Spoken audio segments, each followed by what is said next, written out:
Bueno, entonces, les contaba un poco sobre el domador de letras, el que transformó las archienemigas atemorizantes letras en sus aliadas para salir a la vida, y después de una carrera de varias profesiones y ocupaciones, terminó siendo un excelente escritor, porque la verdad que tu libro es excelente, maravilloso en la forma en que transmite las vivencias y la forma en que transmite las emociones. Jorge Luis lo voy a empezar a presentar, un cuerpo de élite de la policía de Chacao en Venezuela, y mientras tanto hizo su carrera de abogacía, especializándose en derecho penal. Luego de eso hizo una especialización en derechos humanos y se incorporó a Amnistía Internacional. Luego hizo una licenciatura o algo por el estilo en gerenciamiento, y por último una especialidad en prevención de delincuencia juvenil en Israel. Y al final se transformó en escritor. Todo eso sería en una sola vida. En una sola, sí, en un pedacito. que estaría en la mitad, ¿no? Sí. Todavía te queda otra mitad para seguir haciendo cosas. Vamos a ver qué seguimos. Bueno, muchas cosas seguramente. Bueno, vamos a empezar con la historia de tu libro, que es la historia de tu vida y cómo surge la dislexia. ¿Cómo fue? ¿Cómo la podés describir? No, bueno, sí, seguimos teniendo un poquito de problemas con el internet, pero sí logro escuchar. No sé si las personas que están invitadas estarán escuchando bien. Bueno, mira, no, me toca hablar de mi infancia. Para mí fue una infancia feliz. Realmente un niño protegido por su familia, para hacer sus actividades, jugar, aprender algunas cosas que te van enseñando en la casa, algunas letras que te van enseñando en la casa. Yo realmente me sentía, nunca, de por sí, nunca fui maltratado, ni nunca me pegaron mis padres, porque hiciera la cosa más mala del mundo, siempre buscaban de hablar conmigo, pues. Yo creo que el problema empieza cuando ya comienzas a subir en los niveles académicos en la escuela. De repente el primer grado no hay mucho problema, el segundo ya tú ves que algunos empiezan a leer y bueno, tú sientes que tú de repente no arrancas. Ya de repente el tercero ya tú te das cuenta que en lo interno hay un problema, o que tú no sabes cómo estudiar, o que no logras asimilar como asimilan los otros. Y eso preocupa porque empieza ya la burla, lo que sería, me olvidó la palabra, el bullying. Y bueno, ahí te empieza a ocurrir el temor de sentir que eres diferente y que todo lo que tú hagas puedes empezar a fallar, pues. Entonces se convierte no solo en un problema tuyo, sino obviamente en un problema de la familia. Bien, ¿a vos te pasó que lo empezaste a sentir en segundo o tercer grado? Sí. Hay otros chicos que incluso más precozmente sienten la diferencia a pocos meses de ingresar a la escuela, a primer grado. Ya sienten que no pueden avanzar como los demás y empiezan a tener esa sensación de incomodidad, de estar en un lugar donde no quieren estar en un lugar donde no pertenecen o no pueden hacer lo mismo que los demás. Y yendo al otro extremo, un poco la historia mía, como para contrapesar y para mostrar todo el abanico de posibilidades que hay en los casos de dislexia, donde en el caso mío, en todo el primario, si bien me sentí un poco incómodo cuando empecé a ver las letras y a aprender a leer, sería seguramente un caso más leve y no lo tuve como una gran presión ni durante el primario ni durante el secundario, a pesar de que no disfrutaba leyendo, estudiando, leyendo, y me gustaba mucho aprender, pero no tanto leer. Y recién empecé a tener dificultades o empezar a notar que no podía llegar a donde quería al final de la facultad. Otros le puede pasar que los problemas empiezan cuando empieza el secundario y otros puede pasar que, como muchos, abandonan después del primero o segundo año de la facultad. Entonces, esto está bueno para explicar que un niño con dislexia puede tener dificultades cuando empieza el primer grado, o tal vez se empieza a notar la dificultad más en segundo o tercer grado, o más adelante, hasta incluso nunca darse cuenta que atravesó esa dificultad o la atribuyó a otras cosas. Claro, claro. ¿Y qué, cuál fue tu recuerdo y tus primeras sensaciones de incomodidad o qué era lo que sentías en ese momento? Bueno, fíjate que tocándome ese tema me da gracia porque yo creo que la mente te hace como una jugarreta y tú buscas alguna manera como salir del problema, ¿no? Porque yo me acuerdo que por lo menos me ponía a mi papá a leer y yo empezaba a leer alguna historia y dejaba de leer la historia y me la empezaba a imaginar yo y seguía narrando yo una historia que estaba imaginando yo y mi papá decía, no, pero él lee muy bien, mira cómo siguió la lectura, en ningún momento paró, hizo los signos de puntuación y todo eso lo estaba haciendo yo, imaginándome y creyéndome yo que lo que estaba diciendo yo sí era parte de la historia, porque como los libros tienen dibujos, entonces yo me guiaba por los dibujos y decía, bueno, aquí se cayó el caballo, entonces decía, y él corría del caballo, pero todo era parte de mi imaginación hasta que, bueno, te descubren y se dan cuenta que no, que eso no es lo que dice la lectura. Pues. Bien. Bueno, esto de la jugarreta de la mente o de los mecanismos de compensación que hacen que trates de sobrellevarlo y un detalle importante es que lo que tratamos de hacer es de ocultarlo. Y eso dificulta muchísimo, porque tanto en la niñez como en la adultez intentamos en todos los aspectos de la vida ocultar lo que nos sale mal y mostrar lo que sale bien. Bueno. ¿Y cuáles fueron los primeros momentos donde dijiste, me descubrieron? Bueno, realmente como en cuarto grado, ya yo sentía que había una diferencia entre los otros niños y en su lectura y la mía, ¿no? Yo sentía que mi lectura pues no era buena, pero aún así fui promovido al cuarto grado. Ese cuarto grado raspé, ese cuarto grado no pasé al quinto grado. Tuve muchos problemas, incluso con compañeros, peleé con compañeros, es decir, se hizo ya una cosa casi invivible para un niño y me sacan de ese colegio sin aún saber qué estaba pasando y me pasaron a otro nuevo colegio, que era con una nueva maestra, un nuevo grupo y bueno, yo sentía que era un nuevo inicio, ¿no?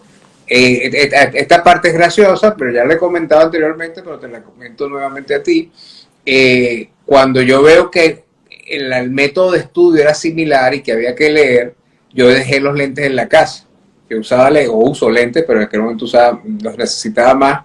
Entonces yo los escondía y le decía a la maestra que no tenía los lentes y que no podía leer. Entonces ella ponía a otros a leer y yo lo que hacía era interpretar la lectura y hacía una interpretación tan buena que la maestra decía, no, este muchacho, excelente, pues no le hace falta la lectura, pues. Hasta que un día ella se dio cuenta que no estaba bien, que yo solo interpretara la lectura y no leía, y yo pienso que era una maestra muy avanzada para el momento. Le pidió a todos mis compañeros que salieran del salón al recreo, al momento de la distracción, y me dijo, Jorge, saca los lentes y por favor léeme el libro. Entonces, bueno, ahí me sentí descubierto, bueno. Y bueno, como todo, Ahí te ¿sí? Lloré y toda la situación, ella me dio ánimo, me dijo que no me preocupara, y ahí por primera vez escucho yo la palabra dislexia, y ella me explica un poco qué es eso y me dice que ella va a hablar con mis padres, ¿no? Y que yo no era el único en el salón, cosa que me motivó más porque, bueno, yo no estoy solo, somos varios que tenemos una diferencia. Éramos 5 compañeros, de los cuales el único que siguió estudiando fui yo, los otros lo sacaron y lo pusieron a trabajar mecánica, hacer otros tipos de actividades, pero no siguieron en el colegio porque los padres lo consideraron que era como una especie de enfermedad, y hasta ahí llegó su vida académica. Y nos cuentan que tenemos problemas de conexión fuertes, de conexión de internet. ¿Me nos pueden contar al menos si se oye bien? Porque el audio lo puedo seguir sin que se corte demasiado. Yo te escucho, la imagen bien. Yo también te escucho bien. Se entiende perfecto lo que estás contando. Por momentos se frisa la imagen nada más. Pero bueno, en este caso la imagen no sería lo más importante, sino lo que tenés que contar. Antes, mira, no, cambié de red. Vamos a ver si se escucha un poco mejor, si se ve mejor ahora. Bien. Una de las cosas que dijiste antes de que ocurriera esto era que habías empezado a pelearte con tus compañeros.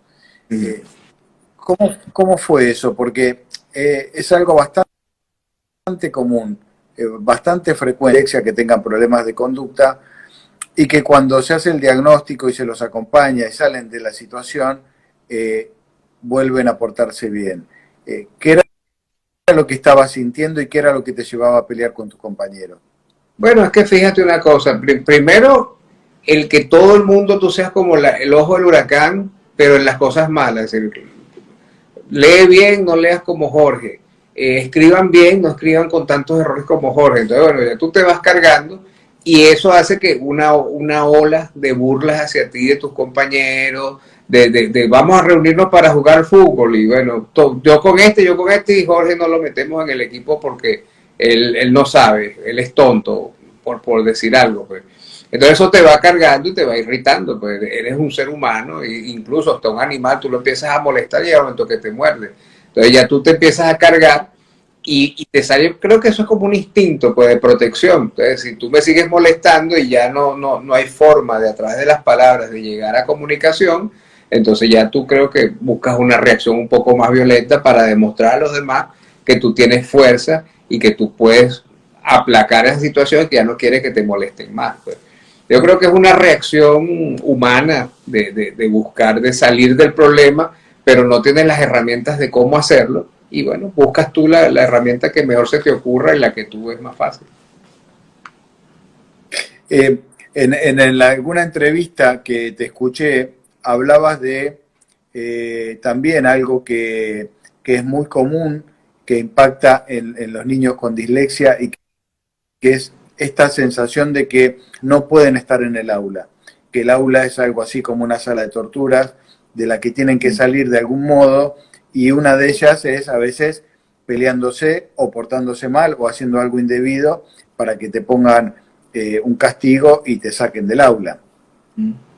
¿Te pasó algo parecido? Sí, claro, es que llega el momento que tú lo que empiezas es, suena el recreo y sales, y tú lo que dices, bueno, ya pasé la mitad de la mañana, ya solo me falta un pedacito, porque es una cuestión ya que tú tratas como de cumplir con lo que te exigen en tu casa, pero que realmente tú no quieres ir. Casi que tú prefieres decir, estoy enfermo, y pasar la mañana en tu casa, que ir para allá, porque se te convierte en una zona totalmente hostil, pues es difícil ¿Y con quién hablas tú? Con la maestra, que en ese caso era la que decía, lean bien. Sí, ya llega el momento que tú sientes que no tienes ayuda ahí con ninguna persona, pues, y que lo mínimo que tú hagas va a ser castigado. Entonces eso no permite que tú quieras continuar incluso en la vida académica, retirarte y ponerte a hacer cualquier otra cosa, pues. Y seguro lo vas a hacer muy bien, para demostrar que tú estás bien, que tú sí puedes, ¿no?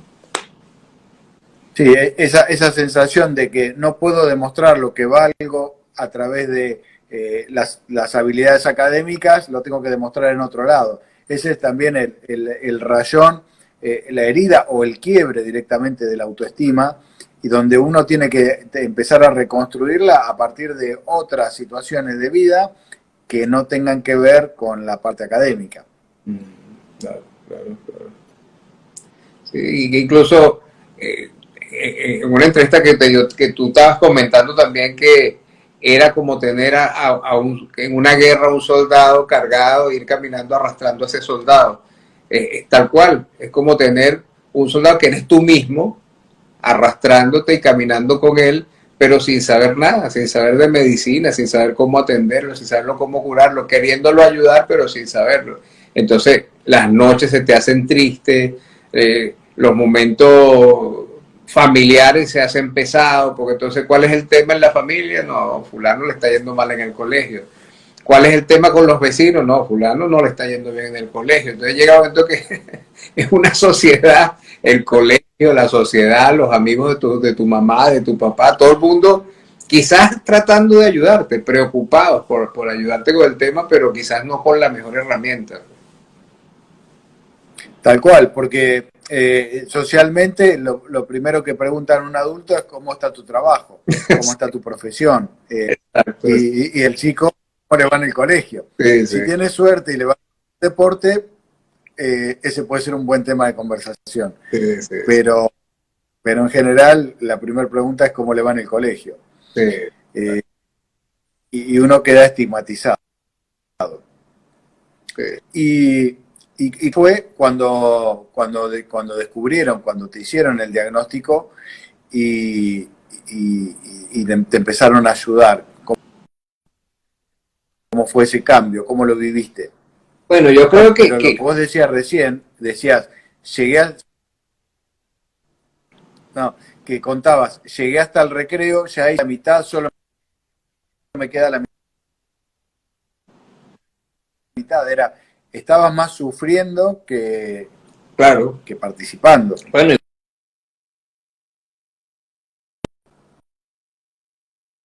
ya hice la mitad del trabajo, solo me faltan tantas horas de trabajo, ¿no? Y cuando termina el trabajo no haces ni una hora más. Es la similitud. Bueno, cuando me detan la solución era ir a un...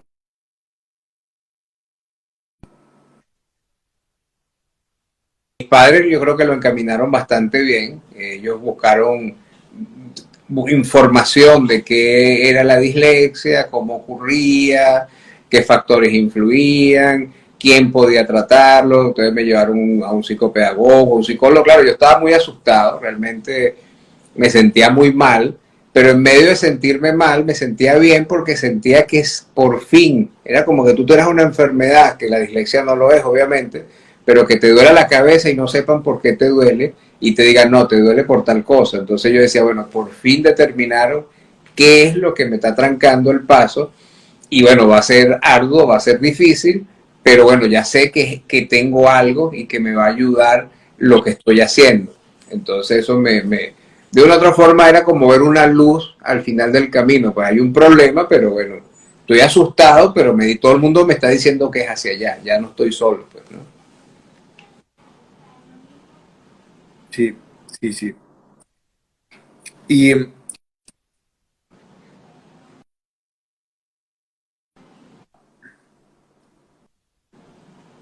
había alguna situación, porque por lo que vos contabas y lo que contás en el libro, sin saber el diagnóstico. Sí, bueno, al principio, antes del diagnóstico, fueron un poco duros, ¿no? Pero un poco duros por lo que siempre la gente piensa que es que el niño es flojo o que, bueno, no le gusta estudiar. Pues hay niños que no nacen para estudiar, pero este es el caso de él, pero vamos a encaminarlo a que estudie y vamos a hacer las medidas para que estudie. Entonces te convierte en algo muy, muy pesado, pues. Entonces, bueno, mi papá me sentaba a un lado de él y yo tenía que leerle un libro a él. Incluso no era un libro infantil, eran libros fuertes de historia, de cosas que quizás para un niño no era lo mejor en su momento, pero bueno, él tenía la intención de ayudarme y decía, bueno, mientras más... Y mi papá leía muchísimo, mi papá le fascinaba leer. Entonces me pegaba esos libros y yo trataba de...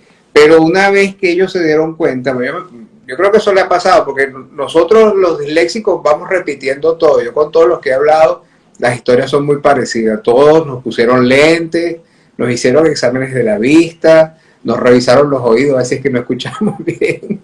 Nos hicieron 1000 exámenes hasta que dieron, no, este es lo que es disléxico. Entonces, bueno, pasó lo mismo. A mí me hicieron exámenes de los ojos, de por todos lados, hasta que se dieron cuenta que era el problema. Entonces, creo que ellos se sintieron un poco mal de la presión, del nivel de exigencia.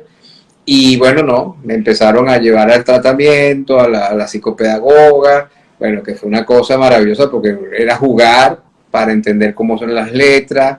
Y ella lo que siempre me inculcaba era que yo tenía que yo vivía en un mundo, me explicaba en su momento, que yo vivía en un mundo que era mi mundo y que era un mundo muy bonito que no lo debía dejar, pero que para yo poderme comunicar con los demás tenía que entender que había otro mundo y que tenía que aprender la forma en que las otras personas se comunicaban.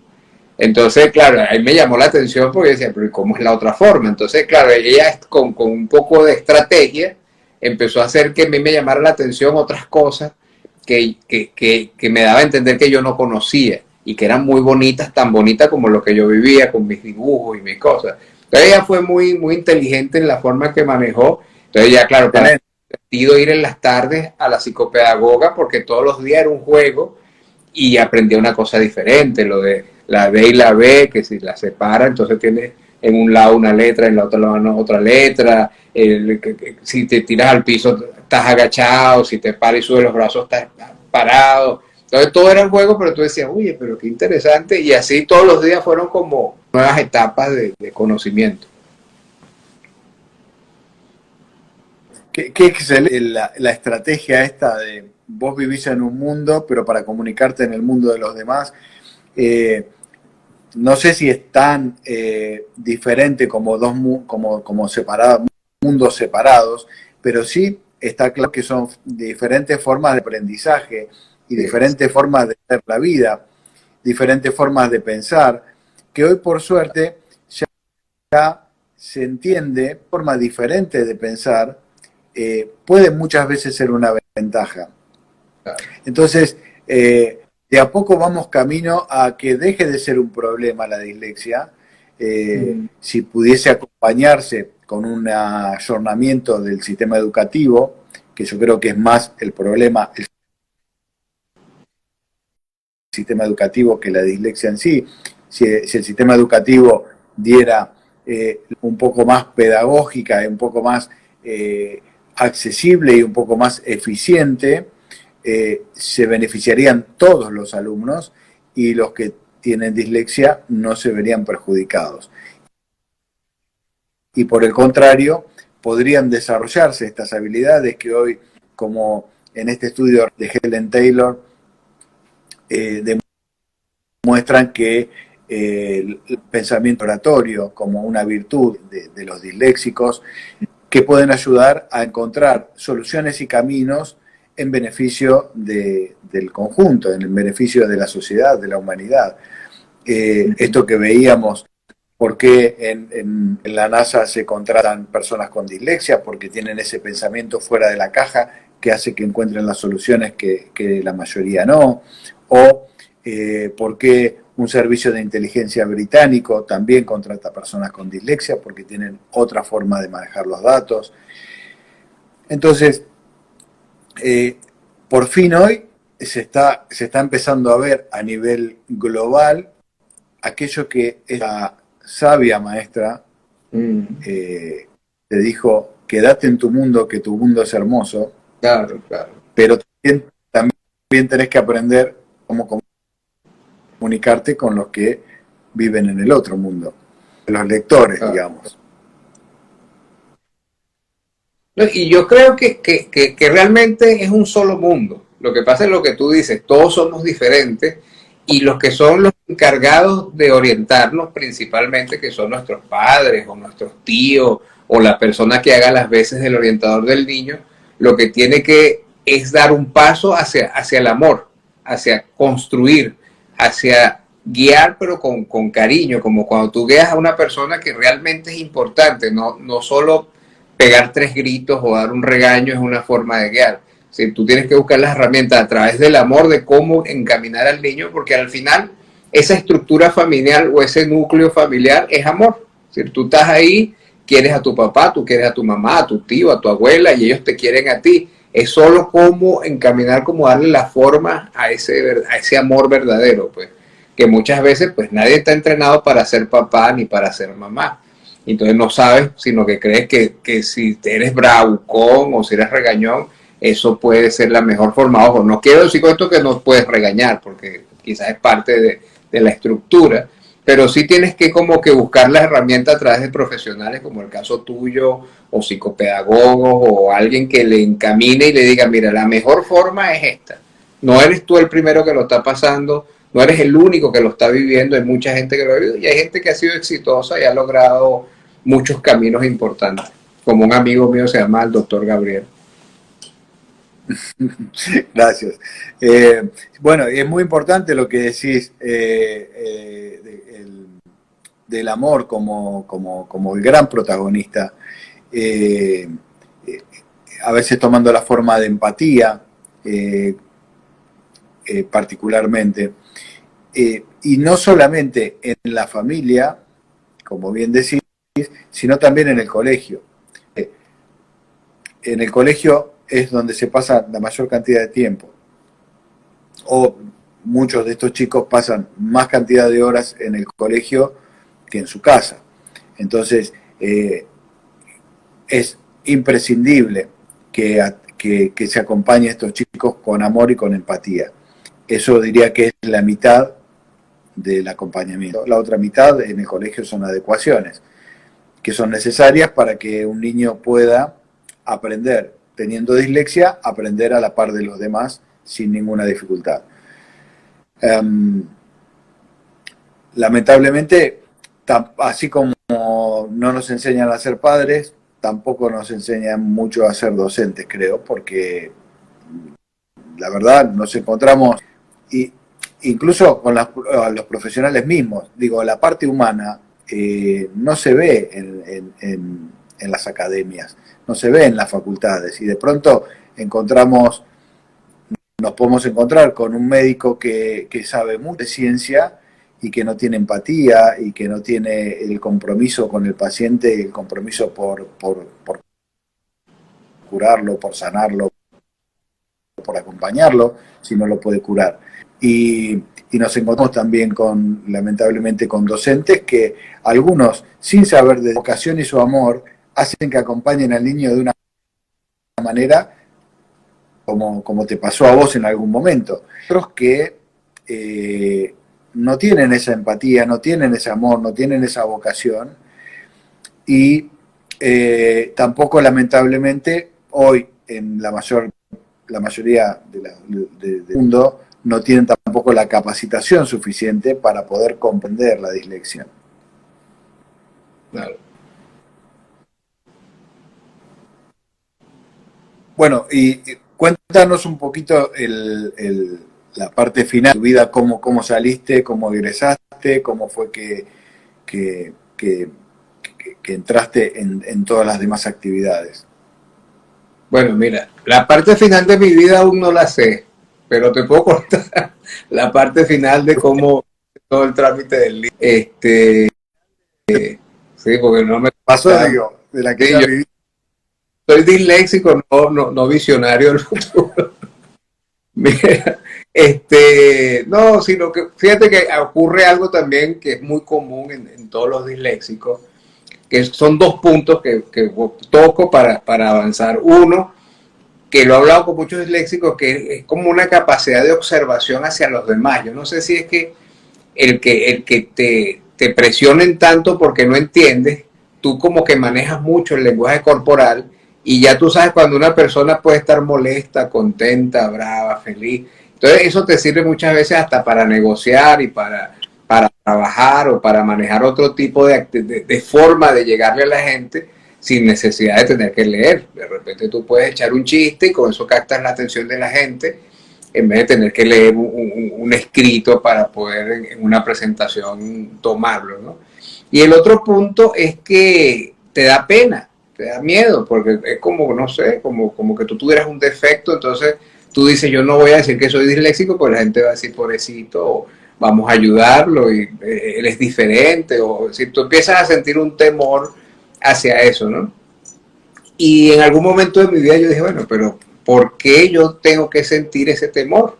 Porque yo no le puedo decir a la gente abiertamente que yo soy disléxico. Es decir, yo no tengo nada que demostrar, porque académicamente logré sacar 2 carreras, logré sacar 2 posgrados, logré tener becas internacionales, incluso en su momento tuve el honor de representar a Venezuela en juicios internacionales y ganarlos. Entonces yo decía, bueno, trabajé en la OEA, en organismos internacionales como representante de mi país. Y yo dije, bueno, ¿por qué tengo que tener ese temor? Y un amigo que es Mario Calderón, que es un juguetero venezolano, que es una persona a quien estimo y aprecio mucho, me decía que yo era muy soñador y que cuando yo hablaba o sea, narraba alguna historia con los amigos, pues le ponía demasiada imaginación y la gente no se quería retirar porque querían seguir el final de mis historias. Y cuando yo llego aquí a Estados Unidos, él me dice, bueno, Jorge, mira, ya no tienes más nada que hacer, aprovecha que estás allá, que no tienes amigos allá, que estás solo y ponte a escribir libros y haz un análisis de esos mágicos que tú haces y plásmalo en un papel. Y yo siento que tenía una deuda con el tema de la dislexia, entonces uní 2 cosas. Uno, cómo yo poder ayudar niños a través de un libro y cómo yo explicarle al mundo que existe la dislexia y que, bueno, como lo he dicho en otras oportunidades, si yo naciera nuevamente y me dijera, mira, tú vas a ser disléxico o no disléxico, yo diría, quiero ser disléxico. Porque la cantidad de cosas que he vivido, que he logrado, que siento que se han hecho a través de mis análisis por el tema, de verdad me han hecho muy feliz. Yo siento que yo tengo una vida totalmente feliz desde mi infancia hasta ahorita. Pasé por dificultades como las pasa cualquier persona, o nudos como los pasa cualquier persona, pero ¿quién en la vida no tiene una dificultad? Esto lo que me permitió fue como aprender a escalar o correr hacia otros lados para poder avanzar, ¿no? Entonces, por eso saco el libro, porque quiero dar un apoyo a padres, a profesores, a compañeros de trabajo, a que la gente entienda que eso existe y que todos somos diferentes, como existen diferentes colores de piel, como existen diferentes tamaños, pues existen diferentes formas de aprender y de estudiar. Y ¿podría Jorge Luis contar a la gente y explicar por qué, si narraste el libro en primera persona, es decir, el personaje que está hablando y la historia que se está... Gabriel, la historia de Gabriel, un niño disléxico? Bueno, fíjate, eso es una parte graciosa, aunque no lo haría narrar para que la gente lo lea en el libro, pero bueno, lo voy a contar igual. Fíjate, yo me llamo Jorge Luis por Jorge Luis Borges, porque cuando mi mamá, yo estaba en el vientre de mi mamá, ella me leía un libro de Jorge Luis Borges. Y en ese momento ella me cuenta que ella decía, bueno, yo te leo este libro porque yo quiero que tú seas como Jorge Luis Borges. Me puso una meta un poco alta, ¿no? Un poco difícil, pero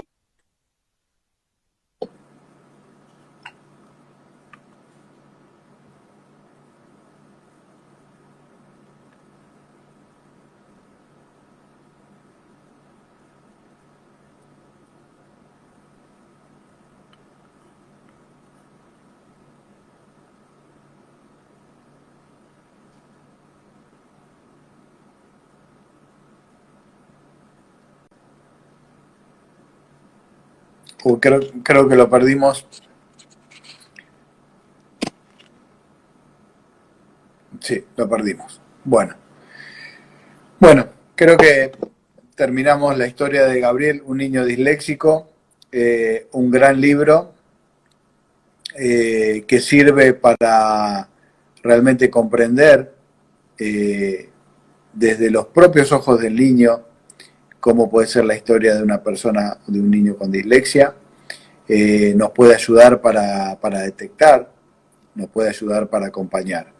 Eso es un poco también lo que apuntamos en Dyslexia Counseling con los cursos que damos, aprender a conocer y también a comprender la dislexia. y aprender a acompañar. Así que es todo por hoy, me parece. Hicimos lo que pudimos, a pesar de los problemas de conexión y tecnológicos. Espero que el video quede al menos con un audio respetable o adecuado. Los saludo con un gran abrazo y nos vemos en el próximo.